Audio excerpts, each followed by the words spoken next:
सोचिए, एक civil dispute लोक अदालत के थ्रू सेटल हो जाता है। पार्टीज कॉम्प्रोमाइज करती हैं, लोक अदालत अवार्ड पास करता है और लॉ के मुताबिक वो अवार्ड एक सिविल कोर्ट की डिग्री की तरह ऑपरेट करने लगता है। कुछ टाइम बाद एक पार्टी कहती है कि सेटलमेंट गलत है, फ्रॉड से हुई थी या बिना प्रॉपर कंसेंट के अवार्ड पास कर दिया गया था। यहीं पर एक प्रैक्टिकल कंफ्यूजन पैदा होता है।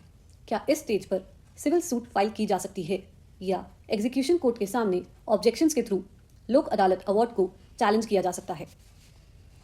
सुप्रीम कोर्ट ने इस कंफ्यूजन को बिल्कुल क्लियरली एड्रेस किया है। लीगल सर्विसेज अथॉरिटीज एक्ट के सेक्शन 21 और 22E के मुताबिक लोक अदालत का अवार्ड फाइनल और बाइंडिंग होता है। उस अवार्ड के खिलाफ कोई अपील मेंटेनेबल नहीं होती। और सबसे इंपॉर्टेंट बात, कोई ओरिजिनल सूट एप्लीकेशन या एग्जीक्यूशन प्रोसीडिंग्स के थ्रू लोक अदालत अवार्ड को चैलेंज नहीं कर सकती। ये स्टैट्यूटरी बार सिर्फ पार्टीज के लिए ही नहीं बल्कि उन सब पर अप्लाई होता है जो अवार्ड से अफेक्ट होते हैं। कोर्ट ने यह भी क्लैरिफाई किया कि एग्जीक्यूशन कोर्ट का रोल बहुत लिमिटेड होता है।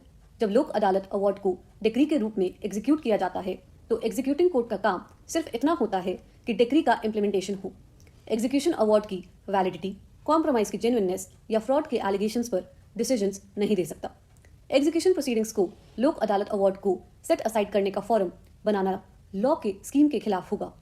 इस वजह से सुप्रीम कोर्ट ने हेल्ड किया कि अगर लोक अदालत अवार्ड को चैलेंज करना ही है तो सिर्फ एक ही लीगली रिकग्नाइज्ड रेमेडी अवेलेबल होगी, हाईकोर्ट की सुपरवाइजरी जुरिस्डिक्शन। यानी अफेक्टेड पार्टी हाईकोर्ट के सामने आर्टिकल 226 या आर्टिकल 227 के अंदर रिट पिटिशन फाइल कर सकती है, और वो भी सिर्फ लिमिटेड ग्राउंड्स पर, जैसे lack of consent, jurisdictional error या फ्रॉड।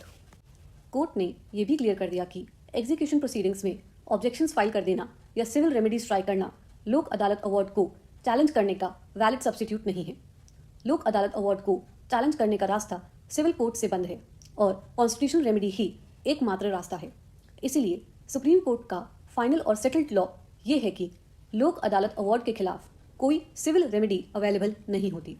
ऐसा अवार्ड ना सिविल सूट से चैलेंज हो सकता है और ना ही एग्जीक्यूशन प्रोसीडिंग्स से।